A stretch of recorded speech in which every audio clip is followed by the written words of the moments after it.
Durant cette saison surchargée de suites d'animés qu'on avait attendu avec impatience et du nombre hallucinant de nouveautés aussi cool les unes que les autres, un animé considéré comme le grand progéniteur de l'isekai a fait son apparition. L'isekai en gros c'est ça, ou encore ça. Bref, quand le héros est transporté dans un autre monde. Le nom de cet animé dont tout le monde parle, qui est visiblement acclamé par la critique et notamment par les youtubeurs mangas, c'est tout bonnement Mushoku Tensei.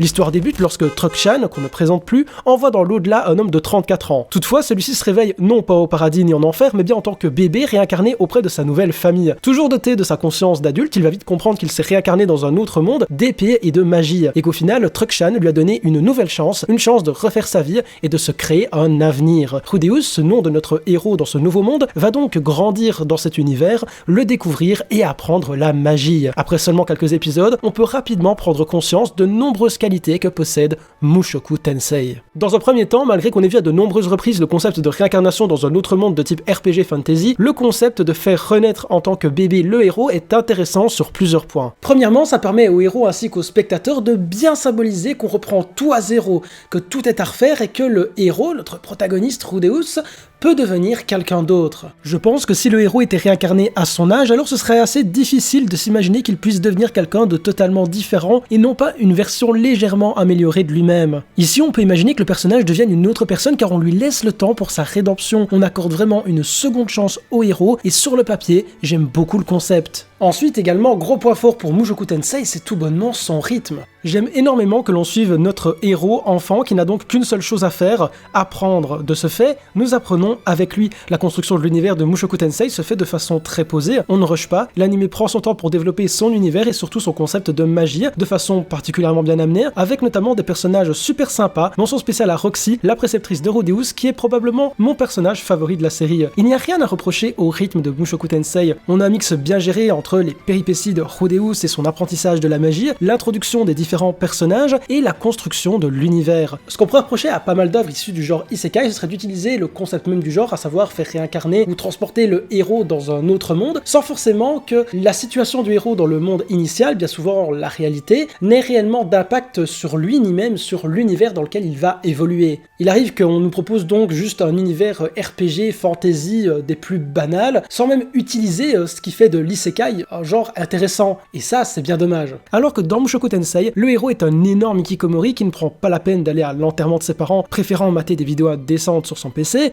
il reste enfermé chez lui, c'est une personne ayant été harcelée précédemment à l'école, et ces différents éléments ont une incidence directe sur Rudeus, ayant également peur de sortir de chez lui dans ce nouveau monde à cause de ses souvenirs passés. C'est un élément qui fait toujours plaisir, dans une certaine mesure, à voir quand il est bien utilisé dans un isekai. Et un autre point très basique, mais ma foi toujours utile je trouve à mentionner, c'est que punaise, la plus-value de l'animation de Mushoku Tensei, c'est totalement dingue. Ils ont pris un staff de fous furieux, White Fox, Egg-Firm, boom, Studio Bint, et paf! Non, ça fait pas des chocs à pic, ça fait putain de Mushoku Tensei. Il m'arrive de me taper des séances de Sakuga Boru où je me balade sur le site et je mate juste les cuts de Mushoku Tensei qui sont juste mais aux petits oignons en fait. Bref, ça qu'on le veuille ou non, la qualité audiovisuelle de Mushoku Tensei, c'est quand même quelque chose. Bref, Mushoku Tensei, grâce à son univers, son concept, ses personnages, a gagné beaucoup d'attention en cette saison d'hiver, malgré la masse d'œuvres parues en ce début d'année. Cet animé n'est vraiment pas dépourvu de qualité dans son ensemble, et c'est pour cette raison que je dois vous dire que malgré tout ça, je déteste Mushoku Tensei.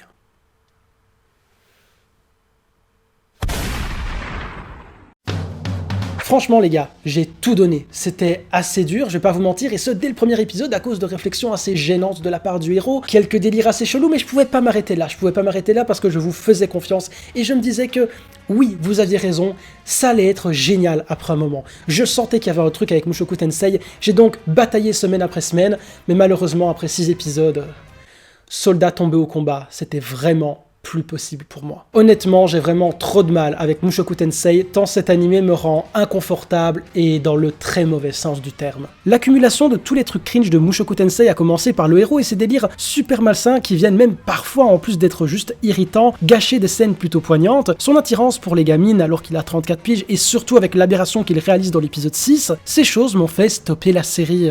Et je pense que l'aspect cringe de Mushoku Tensei n'aura pas le même impact sur moi que sur tout le monde en réalité. Mais dans tous les cas, moi je veux vraiment pas voir ça. Je ne peux simplement pas suivre un animé où le concept de base c'est que le héros justement ait une nouvelle chance de devenir une personne meilleure, alors qu'il se comporte au final de cette façon, qu'il a eu un tas d'années pour réfléchir mais qu'il n'a visiblement pas percuté, et qu'au final on se retrouve avec un personnage tout aussi détestable lorsqu'on m'a promis une histoire de rédemption en fait. Et je n'ai pas la sensation de voir une histoire de rédemption puisque Rudeus vit sa petite vie bien heureux malgré ses actions souvent réprimandées simplement par une petite torgnole avant d'être oublié, voire carrément moqué. Non seulement ça contribue à rendre l'animé assez cringe, mais en plus j'arrive pas à prendre Mushoku Tensei au sérieux dans son début parce que les actions, aussi graves soient-elles du héros, n'ont jamais de conséquences pour lui. Et peu importe comment je le regarde, à cause des réflexions, des actions de Rudeus, voire même parfois même d'autres personnages qui, de mon point de vue, n'apportent pas toujours quelque chose d'intéressant et d'utile à l'intrigue, bah tout ça, ça me fait plus voir Mushoku Tensei comme une source de dégoût,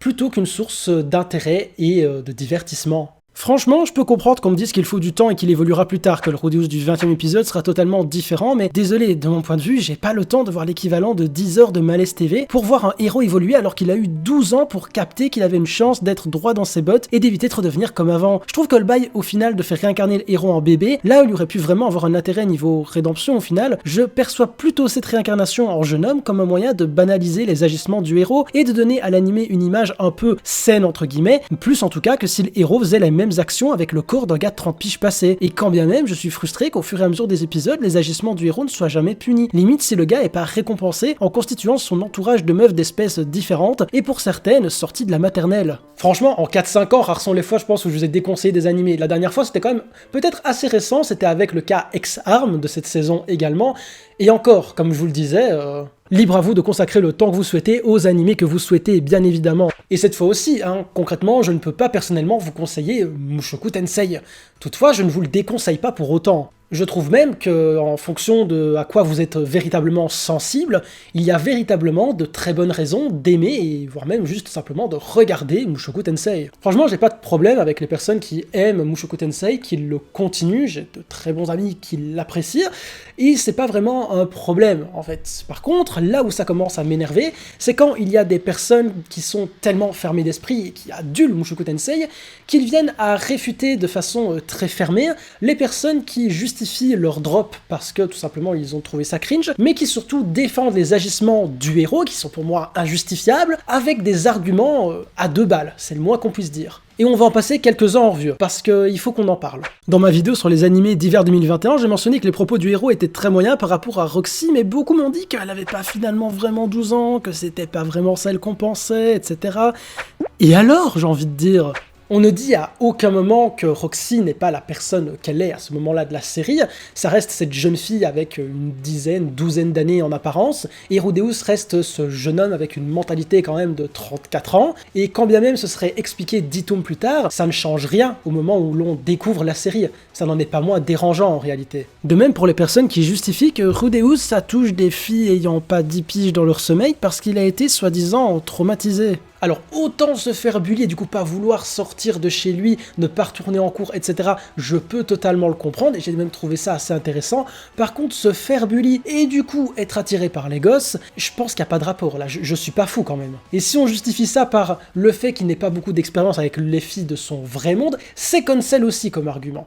Je pense qu'il faut simplement accepter que Rudeus ici a un énorme problème dans sa tête et que ça en fait une personne assez dégueulasse et moralement inacceptable qu'il est très compliqué d'accompagner dans une série animée. Certains utilisent également l'argument c'est de la fiction donc c'est pas grave. Alors je suis assez d'accord dans un sens pour dire que effectivement c'est de la fiction, je préfère que ça se passe dans un manga plutôt que dans la réalité, mais ça n'en reste pas moins dérangeant. Et ici, ce n'est pas forcément un problème de fanservice en tant que tel, parce que des animés avec du fanservice accès ecchi, j'en ai vu et certains étaient pas deg. Mais ce que je reproche, c'est d'avoir ce genre de fanservice tout en mettant au cœur de la série des persos de cet âge. Que ce soit en vrai ou dans des mangas, dans des animés ou autres, j'ai juste pas envie de voir ça. Certains aiment réfuter également les avis des personnes qui trouvent ça cringe et qui du coup arrêtent la série en disant que ce n'est pas un frein pour apprécier la série, qu'on peut facilement passer outre et qu'une fois qu'on fait abstraction, c'est très bien. Et je suis peut-être d'accord sur le fait que si on fait abstraction de ça, c'est très bien. Mais ça dépend de tout à chacun. C'est un avis quand même très personnel, le fait que ce genre de choses n'est pas un frein pour visionner et pour apprécier la série. Il y en a qui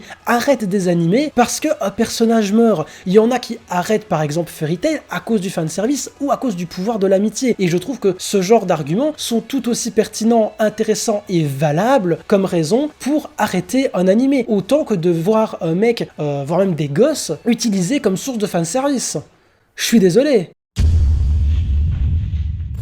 En fait, je vais pas vous mentir, j'ai beau dire que je déteste Mushoku Tensei, en fait je suis aussi très déçu surtout de pas pouvoir regarder un animé pour lequel je trouve tout de même certaines qualités, un certain intérêt. Je peux pas le regarder parce que 9 fois pendant l'épisode, j'ai envie de me barrer tout simplement. Parce qu'ici le problème n'est pas que le héros soit détestable sur bien des aspects.